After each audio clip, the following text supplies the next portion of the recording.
যে ছবিগুলো আপনারা শুরুতেই দেখলেন, এই ছবিগুলো ইটালির, ইউরোপের একটি ডেভেলপড কান্ট্রি এবং সারা বিশ্বে অন্যতম সেরা উন্নত একটি দেশ। এবং এই দেশটির অবস্থা এই রকমই, চারিদিকে খাঁ খাঁ করছে। তার কারণ সেখানে নতুন প্রজন্মের কোনো রকম দিশা নেই। মানে সেখানে বাচ্চা জন্মানোর হার কমে গিয়েছে, সন্তান জন্মানোর হার কমে গিয়েছে। আরো শুনে রাখুন, গত 3 মাসে ইটালিতে একটিও বাচ্চার জন্ম হয়নি। এটাই ইটালি প্রশাসনের কাছে সব থেকে মাথা ব্যথার কারণ। জনসংখ্যা যদি অত্যাধিক পরিমাণে বাড়তে থাকে, যেরকম ভারত, চীনের মতো যে দেশগুলো যেখানে প্রচুর পরিমাণে জনসংখ্যা, এইরকম যদি হতে থাকে তাহলে সেটাও একটা সমস্যা। কিন্তু যদি জনসংখ্যার যে হার, সেই হার কমে যায়, তাহলে সেটাও সব থেকে বড় সমস্যা। কারণ মানব সম্পদকে সঠিকভাবে বন্টন করা এবং মানব সম্পদের যথাযথ খেয়াল রাখা, এটাই কিন্তু গুরুত্বপূর্ণ একটি বিষয়। এবং এই জায়গাতেই যেরকম ইটালির সাধারণ মানুষের মধ্যে একটা সচেতনতার অভাব লক্ষ্য করা যাচ্ছে, তার পাশাপাশি ইটালি সরকারের বিরুদ্ধে সব থেকে বেশি অভিযোগ কিন্তু সামনে আসছে। আজকের ভিডিওয় এই সংক্রান্ত বেশ কিছু গুরুত্বপূর্ণ ইনফরমেশন আপনাদের দেব। পুরো ভিডিওটি স্কিপ না করে শেষ পর্যন্ত দেখবেন। একাধিক এরকম বিষয় সামনে আসবে যেটা আমাদের সবার মাথায় রাখা উচিত এবং সেগুলো প্রত্যেকটি দেশের সরকারকে মেনে চলা উচিত বলে মনে হবে। আর যেটা আপনারা করবেন, অবশ্যই আজ তাক বাংলার যে হোয়াটসঅ্যাপ চ্যানেল, সেই চ্যানেলটি আপনারা ফলো করেছেন আমি জানি। তাও যারা করেননি তাদের জন্য বলে রাখি, হোয়াটসঅ্যাপ চ্যানেলটি ফলো করবেন। আমাদের হোয়াটসঅ্যাপ চ্যানেল এখন নাম্বার 1 ফলোয়ার্সের দিক থেকে। একই জায়গায় বিভিন্ন খবরের আপডেট পেতে থাকুন আর আজ তাক বাংলা চ্যানেলটি সাবস্ক্রাইব করে নিন।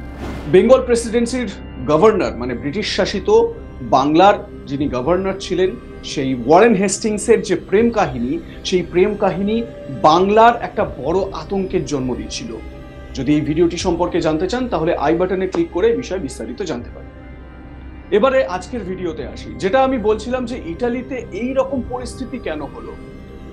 জানা যাচ্ছে যে বিগত 160 বছরে জন্মের হার এই রকম লোতে নামেনি এবং সেখানে পরিস্থিতি এমন যে 6000 গ্রাম পুরো শূন্য। যে ছবিগুলো আপনাদের দেখিয়েছি, সেই 6000 গ্রামে এখন লোক বসতি নেই, কোনো লোক নেই, সেখানে কোনো বসবাসের কোনো ব্যবস্থাই নেই।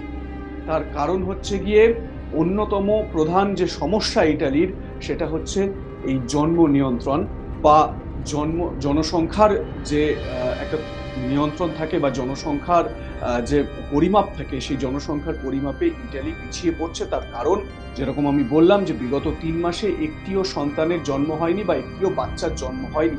হসপিটালগুলোতে গর্ভবতী মায়েরা ভর্তি হওয়ার যে সংখ্যা, মানে প্রেগনেন্সির সময় যে মায়েদের হসপিটালে নিয়ে যেতে হয়, ডেলিভারি হয় হসপিটালে, সেই সংখ্যা একেবারে নায়ের সমান চলে এসেছে। কেন এরকম হচ্ছে, কি জন্য এই রকম একটা ভয়ঙ্কর পরিস্থিতির মধ্য দিয়ে ইটালি যাচ্ছে, তার অন্যতম কারণ হচ্ছে ইটালি প্রশাসন বা ইটালি সরকারের যে নীতিগত যে বিষয়, সেই নীতিগত বিষয়ে বিস্তর একটা সমস্যা থেকে যাচ্ছে।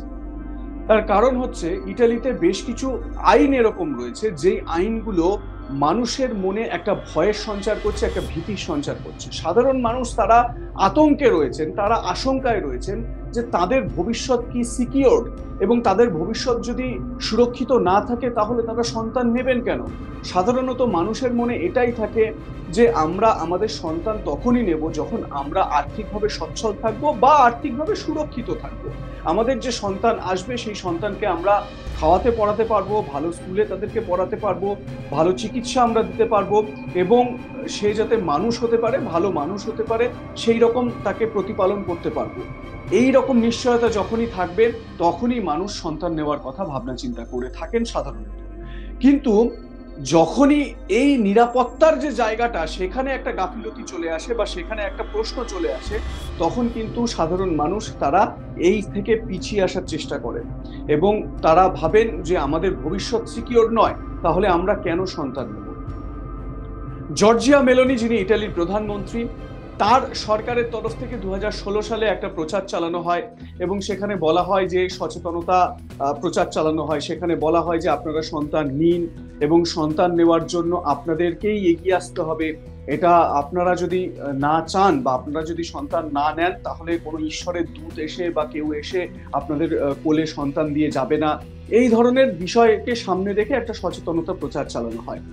কিন্তু সেই সচেতনতা প্রচারকে কেন্দ্র করে ইটালির স্থানীয় মানুষের মধ্যে ব্যাপক ক্ষোভ লক্ষ্য করা যায় এবং এতটাই প্রোটেস্ট তারা করতে থাকেন, রাস্তায় নেমে এসে তারা বিক্ষোভ দেখাতে থাকেন, তারা প্রতিবাদ করতে থাকেন এবং এর জেরে ইটালির যে সচেতনতা প্রচার বা প্রশাসনের যে সেই অ্যাওয়ারনেস ক্যাম্পেইন সেটা বড়সড় ধাক্কা খায়।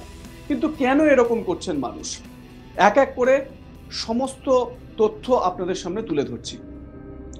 সব থেকে বড় যে বিষয়টা সেটা হচ্ছে, যেরকম আমি প্রথমেই বললাম, যে মানুষের মনে সেখানে সামাজিক নিরাপত্তা বা ভবিষ্যৎ সুরক্ষার যে বিষয়টা সেই নিয়ে একটা অনিশ্চয়তা দেখা দিয়েছে।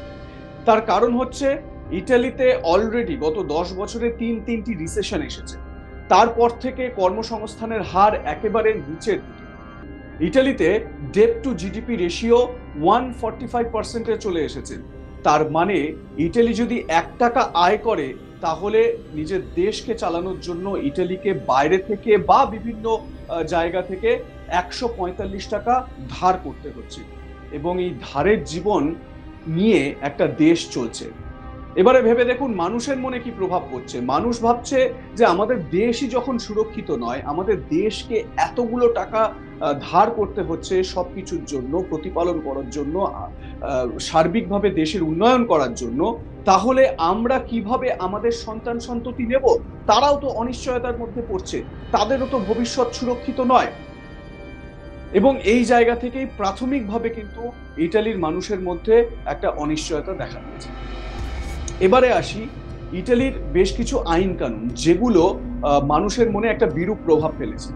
কি সেটা হচ্ছে, মহিলাদের ক্ষেত্রে ইটালিতে সরকারি বা বেসরকারি ক্ষেত্রে কাজের জন্য মহিলাদের ক্ষেত্রে ব্ল্যাঙ্ক রেজিগনেশন সিগনেচার করতে হয়। মানে একটা সাদা পাতায় তাদেরকে সিগনেচার করে দিতে হয় এবং সেটা ব্ল্যাঙ্ক থাকে এবং সেই ব্ল্যাঙ্ক যে পেপার সেখানে যে বিষয়টা লেখা থাকবে বা থাকে সেটা হচ্ছে এই, যে ওই মহিলাটি তিনি যখন প্রেগনেন্ট হবেন বা ওই মহিলা যখন গর্ভবতী হবেন তখন সেই সংস্থা চাইলে সেই মহিলাকে তাকে ফায়ার করতে পারে, মানে তাকে তার কর্মসংস্থান চলে যেতে পারে, তাকে তাড়িয়ে দিতে পারে চাকরি থেকে, সোজা বাংলায় যদি বলি।